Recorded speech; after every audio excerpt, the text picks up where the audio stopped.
Este es un mensaje del pastor John MacArthur, traducido y predicado en español para el mundo de habla hispana. Una de las preguntas que con más frecuencia me hace la gente, y varias personas me han sugerido que la responda, es la siguiente: ¿cómo puedo conocer la voluntad de Dios para mi vida? Recuerdo que cuando era un estudiante en la universidad, estaba muy involucrado en atletismo. Jugaba fútbol, baloncesto, béisbol, etc. Y los atletas ganan una cierta popularidad. Y me preguntaron, ya que yo era cristiano, si quería ir y hablar. Y entonces, siendo un estudiante de universidad, comencé a hablar aquí y allá. Fue mi primer intento de ser un predicador. Y en el proceso se hizo evidente para mí que la gente siempre preguntaba, ¿cómo puedo conocer la voluntad de Dios para mi vida? Y así es que empecé desde muy temprano a estudiar el tema y a tratar de discernir el patrón de las Escrituras para conocer la voluntad de Dios. Desde el principio de mi predicación, fue una especie de elemento sustancial del contenido de lo que yo hablaría con los grupos de los jóvenes, algo que hacía con mucha regularidad. Durante varios años, probablemente casi 3, prediqué de 30 a 40 veces por mes en todo el país a grupos de jóvenes. Y uno de los temas principales que siempre pedían que tocara era conocer la voluntad de Dios. Durante esos años he tenido la oportunidad de ir al Instituto Bíblico Moody, y Phil Johnson me lo recordó. Él lo recuerda, me lo ha recordado varias veces. Él era un alumno ahí cuando fui a hablar, era un estudiante allí, y le dijo a alguien, tal vez a Darlene, ellos no estaban casados en ese entonces: he oído que viene un tipo llamado MacArthur, ¿de qué va a hablar? Y yo les había dicho que iba a hablar de la voluntad de Dios. Y Phil dijo, ¿no sabe que todos los que vienen aquí hablan de la voluntad de Dios? Eso es todo lo que oímos en la capilla. ¿Qué le hace pensar que puede decir algo que ya no se haya dicho? Bueno, yo no sabía que todo el mundo hablaba de eso, y no sabía que era un tema pertinente. Y Phil dijo que él, a pesar del hecho de que no me quería escuchar y no quería oír otro mensaje acerca de la voluntad de Dios, quería sentarse junto a Darlene. Así que, como consecuencia de ese motivo malintencionado, se presentó en la capilla y me ha recordado que prediqué sobre la voluntad de Dios. Y me ha recordado que prediqué sobre la voluntad de Dios. Yo no sé cómo impactó a los demás, pero Phil me ha estado siguiendo desde entonces, por lo que creo que era la voluntad de Dios que escuchar ese mensaje ese día. Uno nunca sabe dónde la voluntad de Dios lo pueda llevar. Es una pregunta constante. Los jóvenes la hacen, y no solo los jóvenes, sino que se pide repetidamente a lo largo de nuestra experiencia cristiana. ¿Dónde puedo ir a la escuela?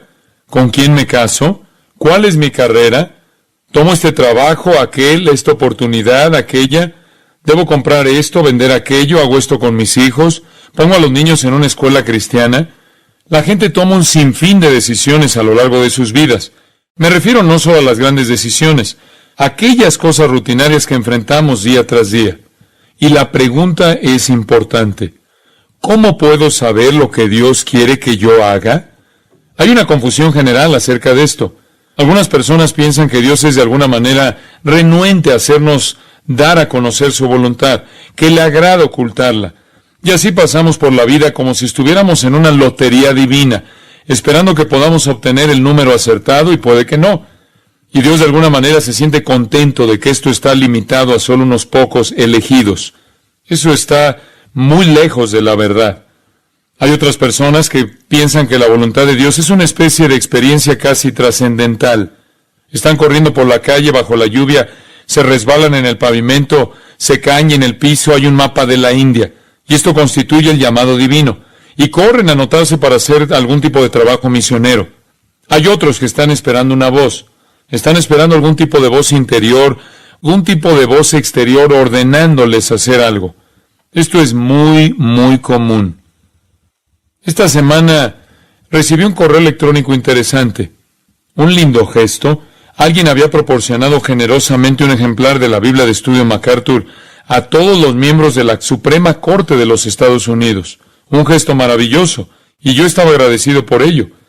La persona que enviaba el correo electrónico me dijo que estaba muy emocionado por esto, porque la persona que lo hizo dijo que Dios le dijo que lo hiciera, y que ellos estaban, por lo tanto, haciendo la voluntad de Dios. La persona que envió el correo electrónico estaba emocionada porque Dios le había dicho a la otra que hiciera eso. Me alegro de que fueran tan generosos como para dar esas Biblias a la Suprema Corte. Pero dudo que Dios les dijera que lo hicieran. Puede que hayan tenido un fuerte impulso de hacerlo, un fuerte sentimiento que ellos interpretaron como que Dios se los estaba diciendo, pero no habría ninguna forma de saber eso. Dios no se revela más de manera audible. Ha cerrado el canon de las Escrituras. La palabra de Dios está completa. Es la fe dada a los santos una vez y para siempre. Ahora Dios nos habla a través de su palabra. ¿Él nos da impulsos? ¿Nos dirige? Sí, lo hace. Pero nosotros no tenemos ninguna manera de saber eso a ciencia cierta. Yo no tengo una luz roja en la cabeza, como dije hace un tiempo, que se enciende cuando se trata de Dios y se apaga cuando soy yo. Yo no tengo ninguna manera de saber eso. Uno hace lo que hace, y quizás en retrospectiva vea la mano de Dios. Pero, ¿cómo podemos conocer la voluntad de Dios? Nosotros no podemos oír voces en nuestras cabezas. No podemos saber que esos impulsos que sentimos es Dios que nos está moviendo. No podemos esperar a que se produzca una experiencia monumental antes de que consigamos algo de conocimiento. ¿Cómo podemos conocer la voluntad de Dios día tras día? Permítame mostrarle dónde hay que empezar. Mateo, capítulo 6. Voy a ser muy práctico y algo breve. Iré rápido. En Mateo, capítulo 6, Jesús instruye a sus discípulos acerca de cómo orar. Escena muy conocida. Y él dice en el versículo 9, Vosotros pues oraréis así: Padre nuestro que estás en los cielos, santificado sea tu nombre. Venga tu reino. Hágase tu voluntad como en el cielo, así también en la tierra.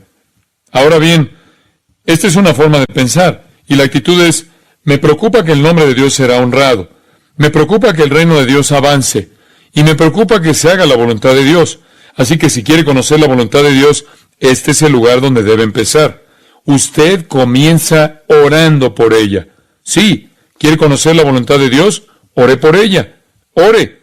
Hágase tu voluntad en la tierra. Ahora, eso no quiere decir simplemente en el sentido más amplio posible que Dios cumpla su voluntad y que abarque todo el tiempo y la eternidad y la creación. No se trata solo de que Dios cumpla su voluntad en la iglesia o mi iglesia local o en el grupo de personas con que estoy con más frecuencia o con mi familia o mi matrimonio. Es algo personal. Estoy diciendo: Dios, quiero hacer tu voluntad. Esa es la mentalidad inicial y necesaria que establece una persona en la voluntad de Dios. Usted tiene que querer eso. Ni ha llegado a el pan nuestro de cada día, dánoslo hoy, y perdónanos nuestras deudas, y no nos dejes caer en tentación, que son cosas personales con respecto a nosotros mismos, hasta que haya pasado por la puerta de que se haga tu voluntad. Esa debe ser nuestra posición diaria. Esa debe ser nuestra forma de pensar. Debemos estar en el lugar de la voluntad de Dios. Debemos hacer la voluntad de Dios en nuestras vidas. Y, por supuesto, el Señor Jesús dio el ejemplo. El siervo perfecto, que cuando se enfrentó a la peor situación posible, una muerte dolorosa en la cruz a manos de los que él había venido a predicar y a manos, si se quiere, de Dios su Padre, frente a esa dolorosa muerte en la cruz, él dijo: no se haga mi voluntad sino la tuya. ¿Recuerdan el huerto cuando él dijo: Padre mío, si no puede pasar de mí esta copa sin que yo la beba, hágase tu voluntad?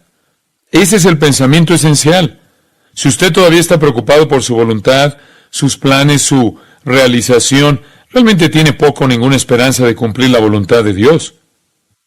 Jesús, mucho antes de ir al huerto en anticipación de la cruz, en espera de la cruz, dijo que había venido para hacer la voluntad de aquel que le envió. Pablo, quien siguió el ejemplo de Jesús cerca de la muerte, dijo: hágase la voluntad del Señor. Creo que esa tiene que ser la mentalidad subyacente, es fundamental de todo creyente. Efesios 6:6. Una expresión que lo resuma de una manera muy útil. Al final del versículo, una expresión única. Es decir, que puede ser aplicada a un número de categorías y no está limitada al contexto inmediato. Es la siguiente: de corazón haciendo la voluntad de Dios. Y es, una vez más, el reflejo de una actitud expresada en esa oración: hágase tu voluntad. Hacer la voluntad de Dios desde el corazón, no con tristeza, no solo por fuera, externamente, sino del corazón. Ahí es en donde tenemos que empezar. Así que si quiere conocer la voluntad de Dios para su vida, entonces usted tiene que querer la voluntad de Dios por encima de todo, sea lo que fuera que la misma pueda hacer. Sea lo que fuera que la misma pueda implicar. Tiene que ser, en cierto sentido, la mortificación o la muerte de sus propios objetivos, su propia voluntad, sus propios deseos, sus propios anhelos, sus propias esperanzas, sueños, planes y ambiciones. Ahí es en donde hay que empezar. Le aseguro que si usted no tiene un compromiso desde el corazón con la voluntad de Dios, no la experimentará en su plenitud. El apóstol Pablo, en varias ocasiones en sus escritos, usó la pequeña frase, según la voluntad de Dios. Por ejemplo, en el primer capítulo de Romanos, versículo 10, nuevamente en el capítulo 15 de Romanos, Colosenses 4:12, según la voluntad de Dios. Inclusive Pedro habla de eso. Él dice en su epístola, 1 de Pedro 4, que para no vivir el tiempo que resta en la carne, conforme a las concupiscencias de los hombres, sino conforme a la voluntad de Dios. Hay dos temas que compiten en su vida. Uno de ellos es el deseo de su propia carne, lo que usted quiere, de la manera que usted lo quiere, cuándo lo quiere y cómo lo quiere. Y esta es la voluntad de Dios. Usted vive conforme a la voluntad de Dios o de acuerdo con la voluntad de su propia carne. Y así, a medida que empezamos a hablar de la voluntad de Dios, tenemos que empezar con ese fundamento. ¿Está dispuesto a hacer la voluntad de Dios desde el corazón sin importar lo que eso implique? Sea lo que fuere. Ahí es donde usted comienza a tomar las medidas necesarias para experimentar la voluntad de Dios. Mientras aún se aferra a su voluntad, sus metas, sus planes, sus ambiciones, sus propósitos, hay un conflicto que no cederá a la voluntad de Dios. Permítame definir la voluntad de Dios. Así sabemos de lo que estamos hablando. Si tomáramos el concepto comprensivo, amplio de la voluntad de Dios, lo podríamos dividir en tres categorías. Primero, la voluntad de propósito, lo que los teólogos llamarían la voluntad de decreto. Hay una voluntad de Dios que está ligada a su plan eterno. Se hace referencia a eso en una serie de lugares en la Biblia. Yo solo voy a dar un ejemplo. Jeremías 51:29 dice, porque se cumplen los designios del Señor. Hay una voluntad de Dios que es su propósito, que Él cumple. No es algo que Él desea que no ocurra. Es lo que se propone y sucede. Es esa voluntad de Dios que se expresa esencialmente en Romanos 8:28. Todas las cosas les ayudan a bien, esto es, a los que conforme a su propósito son llamados. Es la voluntad del propósito divino. Se propuso crear al hombre, Él se propuso redimir al hombre, Él se propuso salvar a aquellos que el Padre escogió, se propuso elegir a la nación de Israel para que esa nación transmitiera su ley y su evangelio, se propuso dejar esa nación a un lado por su incredulidad, pero algún día la restaurará y salvará. Se propuso enviar a su Hijo al mundo para vivir, morir, resucitar, ascender a la mano derecha y enviar al Espíritu Santo y establecer la iglesia. Se propuso también que la iglesia fuera al mundo y predicara el evangelio. Se propuso que la iglesia fuera compuesta por los redimidos que serán raptados. A continuación, se ha propuesto que habrá un tiempo llamado tribulación, que terminará con el regreso de Cristo, el establecimiento de un reino de 1000 años, que será el cumplimiento de todas las promesas hechas a Abraham y a David. Y al final de ese tiempo, la destrucción de todos los hombres impíos y demonios, y el establecimiento de los nuevos cielos y la nueva tierra, que es el estado eterno. El vasto plan de redención es la voluntad de propósito de Dios, y cada propósito del Señor se llevará a cabo. Para mostrarlo de nuevo, vale la pena examinar brevemente Efesios 1:9, dándonos a conocer el misterio de su voluntad. Él tiene una voluntad que es de plan y propósito eterno, la cual era un misterio antes que Él la revelara. Nos la ha revelado y aquí está, según su beneplácito, el cual se había propuesto en sí mismo, queriendo decir Cristo. Aquí vemos el propósito, la voluntad de Dios ahora revelada. Él se propuso expresar su misericordiosa intención para con nosotros a través de Cristo. Por lo tanto, el propósito de Dios es ser misericordioso con los pecadores y redimirnos a través de Cristo. El versículo 10 dice, en la dispensación del cumplimiento de los tiempos, así las que están en los cielos como las que están en la tierra. ¿Qué quiere decir eso? Es la suma de todas las cosas en Cristo, las de la tierra y del cielo. Es la morada general de la intención de Dios, que se propuso antes del comienzo de los tiempos en Cristo, a través del plan de redención, el cumplimiento de los tiempos, que es el resumen de todo en el glorioso reino milenial y los nuevos cielos y tierra eternos. Es la voluntad de su propósito. Versículo 11. En él asimismo tuvimos herencia, habiendo sido predestinados conforme al propósito del que hace todas las cosas según el designio de su voluntad. Al principio, Él planificó que recibiríamos una herencia al final. Dios tiene una voluntad de propósito eterno que está desarrollando. Eso se refiere a su plan eterno. El segundo elemento en la voluntad de Dios es su voluntad de deseo. Lo llamaremos así. En el primero, la voluntad de propósito, todo lo que Dios se propone sucede exactamente como Él se lo propuso. En la segunda categoría, su voluntad de deseo, Dios desea cosas que no suceden, y esto también es un misterio para nosotros. Este elemento de su voluntad no está explicado del todo a nosotros en las Escrituras. Pero hay cosas que no le agradan a Dios. Por ejemplo, no quiero la muerte del impío.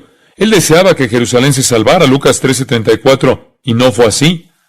Desea que todos lleguemos al arrepentimiento. Pero también es cierto que Dios le dijo a Jerusalén, a través de Cristo, que muchas veces quiso juntarlos y ellos no quisieron.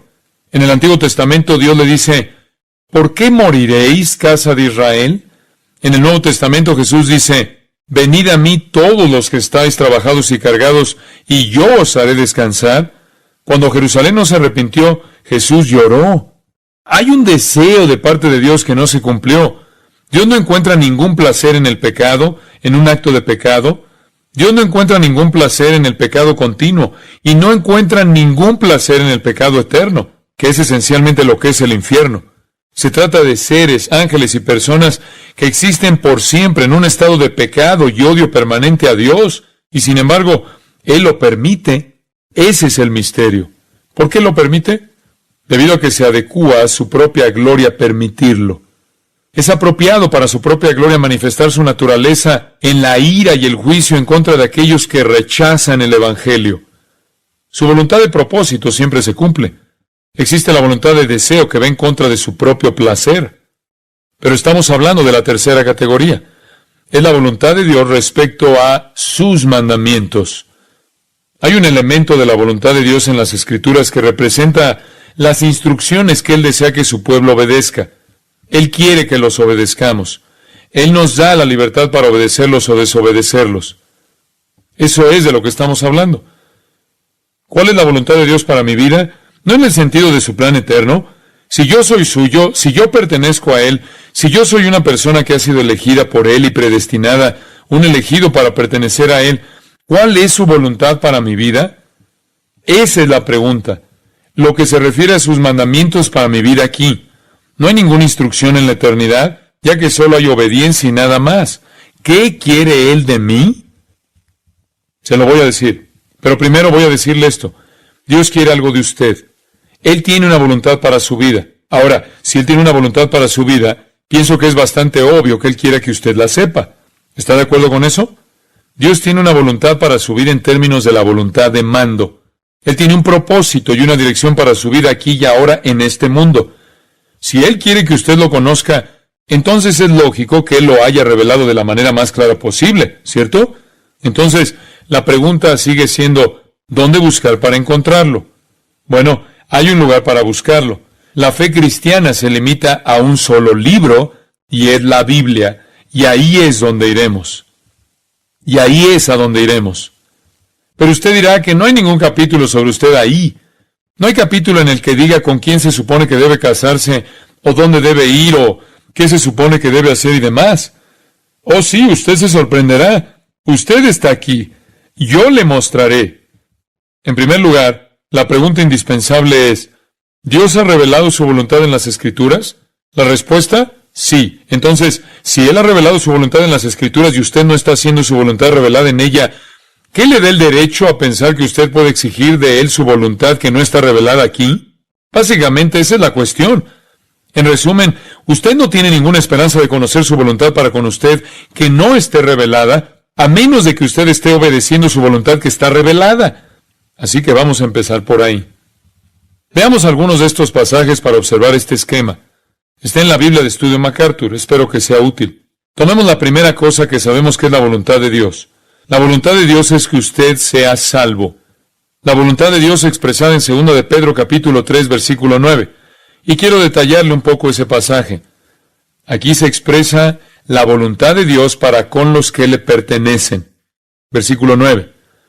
El Señor no retarda su promesa, según algunos la tienen por tardanza, sino que es paciente para con nosotros, no queriendo que ninguno perezca, sino que todos procedan al arrepentimiento. Dios no quiere que usted perezca, sino que proceda al arrepentimiento. Dios quiere que usted se salve. Ahora, este es un versículo muy interesante. Vamos a verlo brevemente.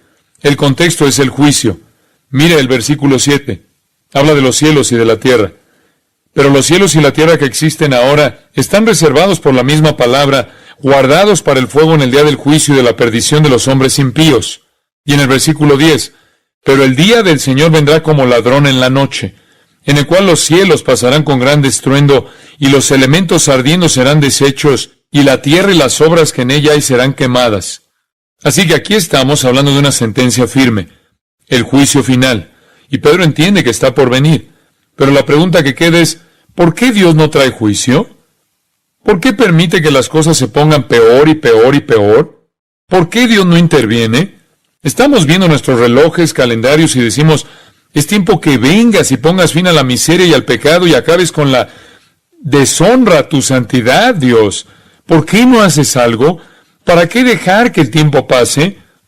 ¿Es el Señor lento? Literalmente, ¿es Él vago? ¿Está perdiendo el tiempo? ¿Acaso es Él holgazán? Y recordamos en el versículo 8 que el Creador divino del universo no actúa de acuerdo con el tiempo. Para con el Señor un día es como 1000 años, y 1000 años como un día. Lo que parece mucho tiempo para nosotros es muy poco tiempo para Él. Así que Él no opera de acuerdo con nuestro calendario, nuestros relojes. Manténganlo en mente. El hecho de que Dios no haya cumplido la promesa de juicio, el hecho de que Él no haya venido y destruido el universo, es porque Él es paciente para con nosotros. Y eso es porque Él no quiere que ninguno de los suyos se pierda, sino que espera hasta que todos los que han sido elegidos vengan al arrepentimiento. Así que la razón por la que Dios no ha acabado con el mundo, el motivo por el que no ha venido con poder destructivo, se debe a que aún no todos los suyos han sido salvados. La voluntad de Dios es que los pecadores sean salvos, y el que prometió es fiel. Él cumplirá su promesa de juicio, pero Él espera pacientemente hasta que todos los que son suyos se arrepientan y puedan ser salvos. La demora no es porque Él está siendo flojo, es porque Él espera pacientemente para que los suyos sean salvos. Es la voluntad de Dios que usted sea salvo. Usted no puede ni siquiera entrar en la categoría de experimentar la voluntad de Dios si no es salvo. Solo pertenece a aquellos que son salvos. Permítame decirlo de manera muy simple. Si usted no es un cristiano, si no es salvo, si no ha confesado a Jesús como Señor y Salvador, se ha arrepentido de sus pecados y lo ha aceptado, no hay ninguna voluntad de Dios para usted, excepto una sola cosa. Dios quiere que usted perezca para siempre en el infierno eterno. Eso es todo. El resto no importa. No importa. Así que si usted no ha sido salvado, no pregunte, ¿qué quieres de mi vida? Si usted no va a tener fe en Jesucristo, ni siquiera es capaz de conocer o experimentar la voluntad de Dios que tiene para aquellos que son salvos. Observe 1 Timoteo 2:4. El versículo 3 presenta a Dios como el Salvador. Dios nuestro Salvador, el cual quiere que todos los hombres sean salvos y vengan al conocimiento de la verdad. Esto es, todos los que son suyos. Todos aquellos a quienes Él ha escogido, todos aquellos a quienes Él ha decretado propuesto que sean salvos. Dios desea que todos vengan a Él. Como ya he dicho, a Dios no le place la muerte de los impíos, Él no le agrada la muerte de los impíos, Él odia el pecado, odia su consecuencia. Él no desea que la gente permanezca impía por siempre en el odio eterno a Él, en odio eterno a Él y en el infierno. Sin embargo, Él permite que suceda. Él soporta, dice Romanos, vasos de ira preparados para destrucción, pero Él esperará para cumplir su deseo de que los suyos lleguen al conocimiento de la verdad y se salven. Solo aquellas personas que son salvas, solamente aquellas personas que aceptan al Salvador, solo las personas que hacen la voluntad del Padre, en las palabras de Mateo 2 y Marcos capítulo 3. Solo aquellos que hacen la voluntad del Padre creyendo en el Hijo tienen la capacidad de conocer la voluntad de Dios. Los que hacen la voluntad de Dios al creer en el Hijo, confesando al Hijo, de acuerdo con 1 de Juan 2:17, tienen vida eterna. Así que ese es el primer elemento de la voluntad de Dios. ¿Quiere saber la voluntad de Dios? ¿Quiere conocerla? Entonces sea salvo. Confiese a Cristo como Señor y Salvador. Efesios 5. El segundo punto de la voluntad de Dios. La voluntad de Dios revelada. Luego, veremos la que no está revelada y se aplica específicamente a usted. Efesios 5. No seáis insensatos. Otra palabra para necio. No seáis insensatos, sino entendidos de cuál sea la voluntad del Señor. Por lo tanto, si usted no entiende la voluntad de Dios, usted es un necio. Eso es lo que dice. Usted se preguntará cuál es. Está aquí en el versículo 18. No os embriaguéis con vino, en lo cual hay disolución. Antes bien, sed llenos del Espíritu. Permítame darle el contexto. Los creyentes venían de una religión pagana griega que creía que a través de la embriaguez se llegaba a estar en comunión con los dioses. Iban al templo de Baco, cuya ruina está al este de Damasco. Las grandes fiestas bacanales. Se relacionaban con las sacerdotisas en orgías sexuales. Comían ávidamente celebrando a Baco, el dios de la embriaguez. En el centro del pasillo del templo había un gran pozo en donde vomitaban para luego regresar y poder continuar comiendo y bebiendo. De esta manera uno se elevaba para tener comunión con los dioses, con orgías sexuales, gula y ebriedad. Todas las columnas tienen vides y uvas celebrando a Baco, el dios del vino. Pablo llega y dice que están equivocados, que así no se elevan, sino que se hunden, que eso es disipación, lo cual es sinónimo de desintegración, lo opuesto a elevarse, algo destructivo. Si usted quiere estar en comunión con Dios, si quiere conocer el corazón y la mente de Dios, no haga eso, haga lo siguiente: llénese del Espíritu. Eso es lo que produce intimidad con Él, conocimiento de su mente. Todos los cristianos poseen el Espíritu Santo. Romanos 8:9. Si usted no tiene el Espíritu, no es un cristiano. Si usted lo es, lo tiene. 1 Corintios 6:19. ¿O ignoráis que vuestro cuerpo es templo del Espíritu Santo? 1 Corintios 12:13. A todos se nos dio a beber de un mismo Espíritu. Entonces, lo que necesitamos hacer es llenarnos del Espíritu. Eso indica la idea de control total. La palabra lleno es la palabra pleró.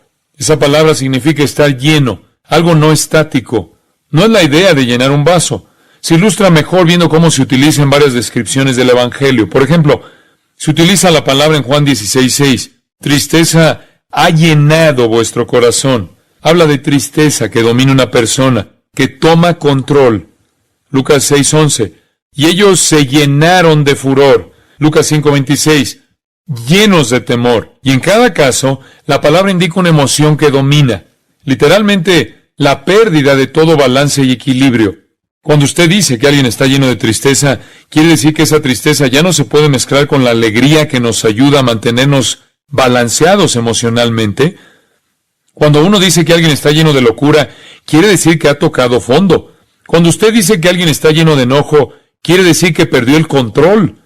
Cuando alguien está lleno de miedo, quiere decir que está en pánico. No hay manera de ver ningún balance en su estabilidad emocional. Y básicamente vamos por la vida y hay cosas que nos hacen felices y cosas que nos entristecen todo el tiempo. Tenemos que mantener un balance, un equilibrio.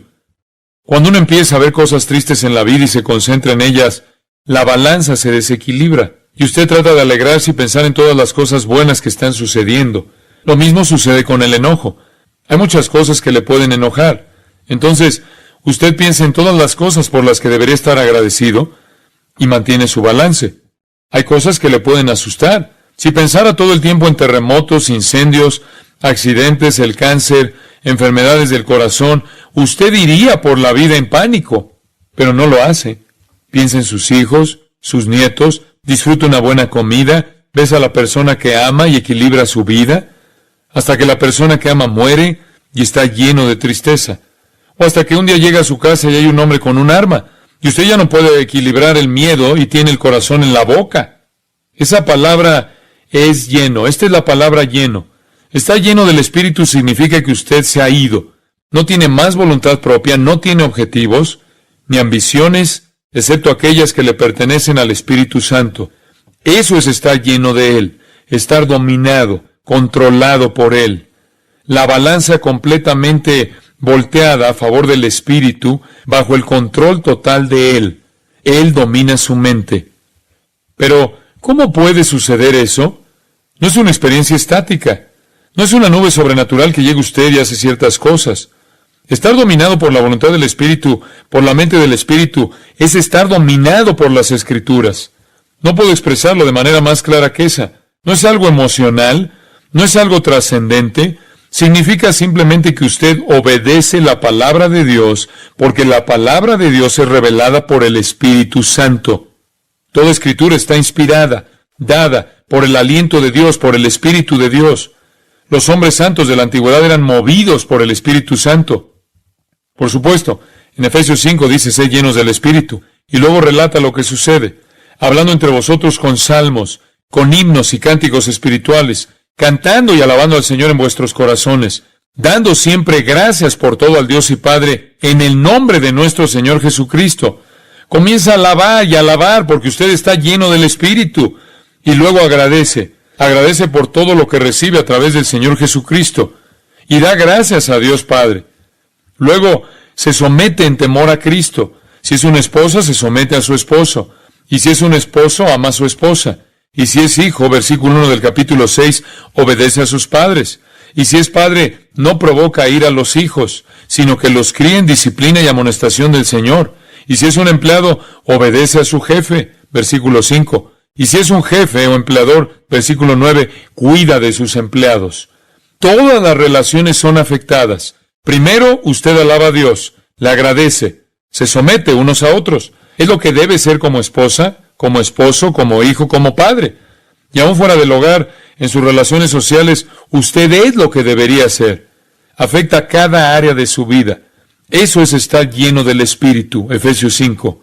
Permítame darle el paralelo en Colosenses 3:16. Verá las mismas cosas. Enseñanza, exhortación, salmos, himnos, cánticos espirituales, alabanza, agradecimiento a Dios en el corazón. Exactamente lo que dice Efesios 5. Y en el versículo 18, las casadas están sujetas a los esposos. Versículo 19. Los maridos, amad a las esposas. Versículo 20. Hijos, obedeced a los padres. 21. Padres, no exasperen a sus hijos. Y en el versículo 22, los empleados. En el capítulo 4, versículo 1, los patrones, los jefes. Las mismas categorías. El mismo resultado. Excepto por una diferencia. Versículo 16. No dice sed llenos del Espíritu y eso es lo que sucederá. Dice, la palabra de Cristo mora en abundancia en vosotros y esto sucederá. Escuche con atención. Si los efectos son los mismos, entonces la causa es la misma. En un lugar dice, sed llenos del Espíritu, y en el otro dice, la palabra de Cristo mora en abundancia en vosotros. En consecuencia, ambas son lo mismo. La conclusión es que ambas son lo mismo. Ser controlados por el Espíritu no es distinto a ser controlado por la mente del Espíritu que está revelada en las Escrituras. Entonces, ¿cuál es la voluntad de Dios para su vida? Que usted sea salvo y lleno del Espíritu, lo cual significa bajo el control constante de la mente del Espíritu expresada en la palabra. Tercero, algo muy práctico. Primera de Tesalonicenses 4:3. Pues la voluntad de Dios es vuestra santificación.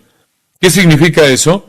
Santidad, pureza, separación del pecado. Esa es la voluntad de Dios. Es una gran categoría.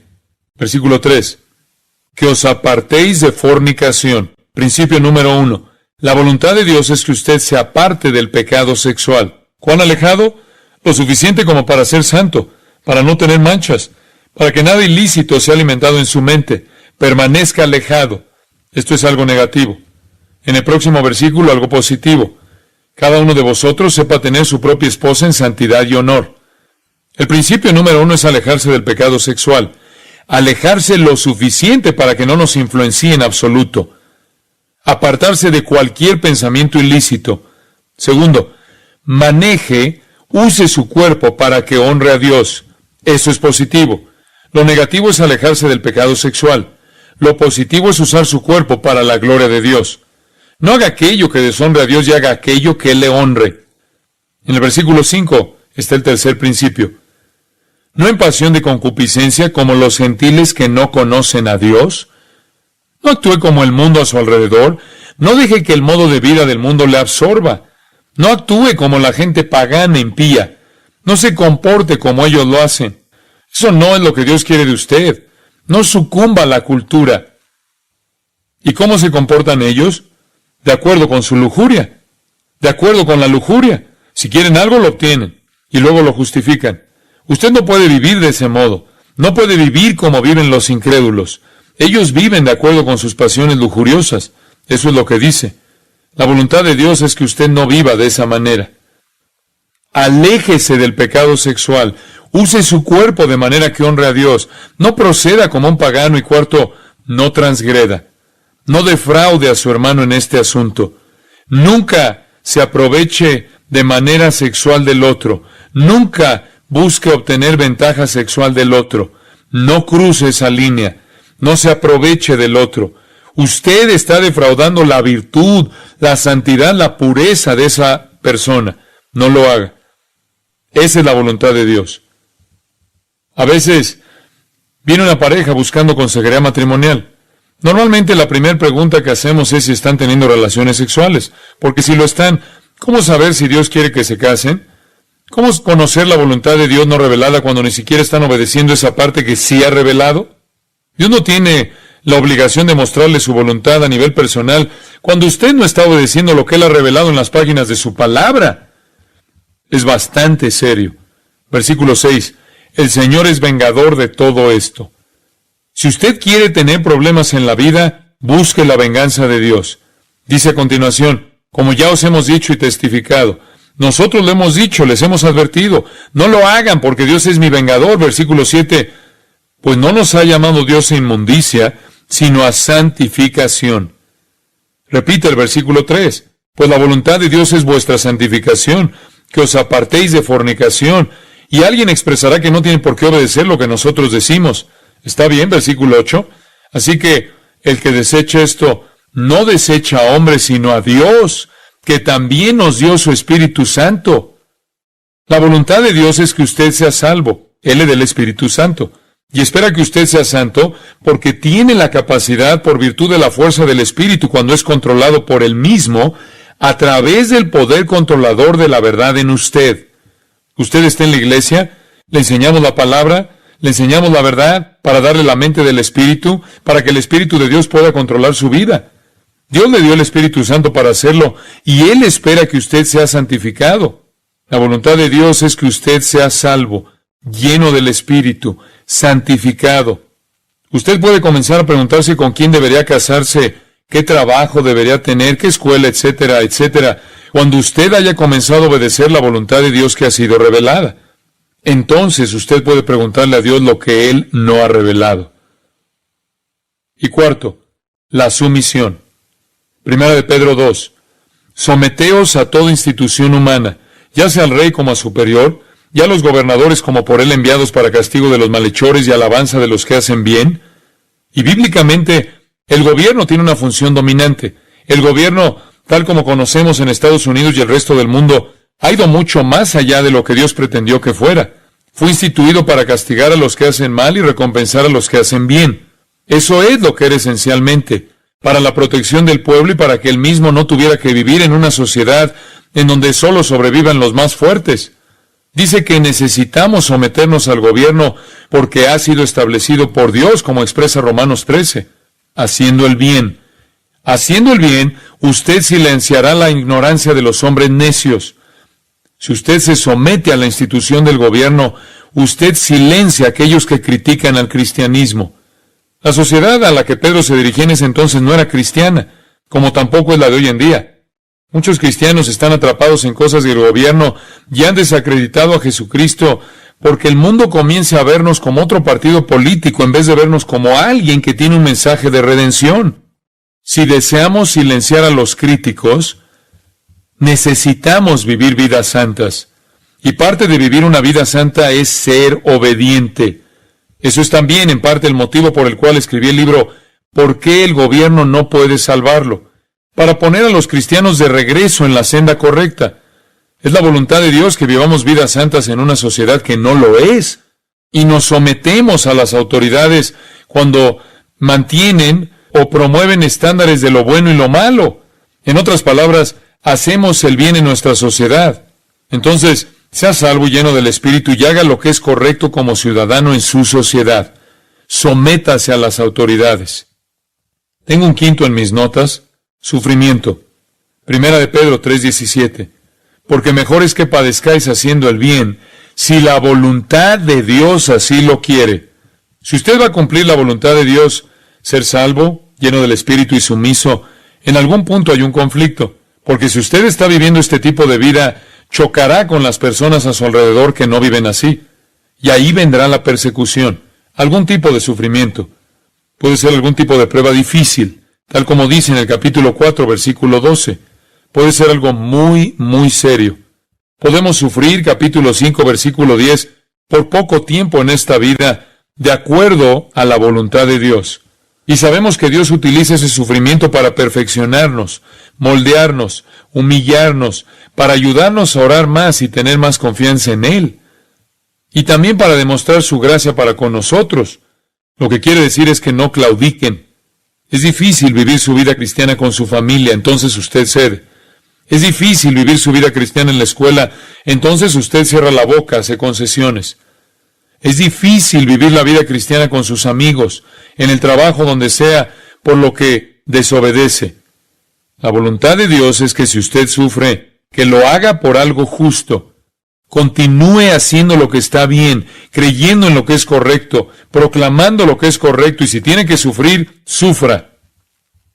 Un mensaje difícil para hoy en día, porque la iglesia ha escapado de esto. Estamos en una avalancha de decadencia en la iglesia evangélica de hoy. Hay 3 pasos en esa pendiente. Les decía a los alumnos del seminario que hay 3 tipos de predicación que muestran la desintegración de la iglesia, y ahora estamos en ese proceso. Número 1, la predicación bíblica, que es doctrina bíblica revestida en la Biblia. Se predica la verdad de la Escritura, se predica la verdad de las Escrituras con las Escrituras, exposición bíblica. La verdad divina en su vestidura bíblica. Y Dios nos ha dado la verdad divina y la ha vestido de Escrituras. En los profetas, la ley y las sagradas Escrituras del Antiguo Testamento, en los Evangelios, en la historia de Hechos, las epístolas y en Apocalipsis. La revistió con las Escrituras. Por lo que la Biblia contiene la verdad divina. Y cuando la iglesia es fuerte, saludable, usted oirá la doctrina bíblica predicada en la Biblia, tal como Dios nos la dio. Escuchará una predicación expositiva de la Biblia. Hoy eso no se encuentra mucho. La nueva moda dice que a la gente no le gusta la Biblia, que no se pueden conectar con la Biblia, no se pueden relacionar con la Biblia, que es un paradigma antiguo, por lo que algunos dicen que todavía son evangélicos, todavía creen en la Biblia, pero deben sacarla de ese contexto y predican una parábola que han inventado u otra historia narrativa o lo que sea. Se aferran a una verdad bíblica, pero sin la Biblia. Visten a la verdad con la cultura, porque piensan que así ganarán a la cultura. Pero la verdad es que se han alejado de la palabra de Dios. Dios nos dio la verdad en la Biblia, porque así es como Él desea que sea enseñada. El siguiente paso es que una vez que han despojado a la verdad de su vestimenta o vestidura, que es la Biblia, lo que hacen es que violan o cruzan una línea que no deben cruzar, tirando por la borda la verdad. Este es el tercer paso. Es transigencia, cruzar esa línea. ¿Qué quiere Dios de nosotros? Él quiere doctrina bíblica que sea vivida en la vestimenta bíblica, sin transigencias, lo cual puede llevarnos al sufrimiento. ¿Cuál es la voluntad de Dios para su vida? Que sea salvo, lleno del Espíritu, santificado, sumiso, que vive en la sociedad de una manera justa y que no le importe sufrir porque usted no transigirá en la verdad. Usted no desobedecerá la verdad. Esa es la voluntad de Dios para su vida. Dirá que eso no le ayuda, que no comprende, que tiene que tomar una decisión hoy. ¿Y qué es lo que le estoy diciendo? Tengo uno más. Dar gracias. Primera de Tesalonicenses 5:18. Dad gracias en todo, porque esta es la voluntad de Dios para con vosotros en Cristo Jesús. ¿Difícil? No lo es. Ser salvo, lleno del Espíritu, santificado, obediente, no transigir, no desobedecer, dispuesto a sufrir y agradecido por todo, sin amargura, sin quejarse, sin ingratitud, sin desilusión, aceptar cada cosa que le sucede en la vida como algo que Dios le ha enviado para su bien y su gloria, y tener un corazón agradecido. Eso es todo. Todo lo que Dios dice de su voluntad. ¿Está usted listo para escuchar esto? Si usted es salvo, lleno del Espíritu, santificado, obediente, sufrido, agradecido, ¿sabe cuál es la voluntad de Dios? Lo que usted quiera. ¿Le gusta eso? Haga lo que quiera. Vaya donde quiera. Usted pensará que estoy bromeando. No lo estoy. Usted puede, porque si esa es la manera en la que vive, ¿sabe quién está controlando sus deseos? Eso es el Salmo 37:4. Deleítate a sí mismo en Jehová. Él es su deleite. Usted está consumido con su deleite en Él. Usted quiere su voluntad con el corazón. Usted está haciendo todas esas cosas y como Él está en control, sus deseos son los deseos de Él. Haga lo que usted desee. La gente me pregunta por qué vine a Grace Community Church. Yo quería. No escuché una voz, excepto la de mi esposa. Ella dijo que viniera. Pero no escuché ninguna voz sobrenatural. Vine porque quería venir. Hago lo que siento y siento que lo que deseo encaja en el marco de vivir una vida santa. Y Dios plante ese deseo. Cuando dice que le dará a usted el deseo de su corazón, no significa que le dará a usted lo que usted desea. Significa que causará que su deseo sea el de Él. Por lo que vaya y haga lo que quiera. Su corazón está bien. ¿No es eso una buena noticia? ¿No es eso libertad? Pero usted tiene que ser obediente al modelo establecido.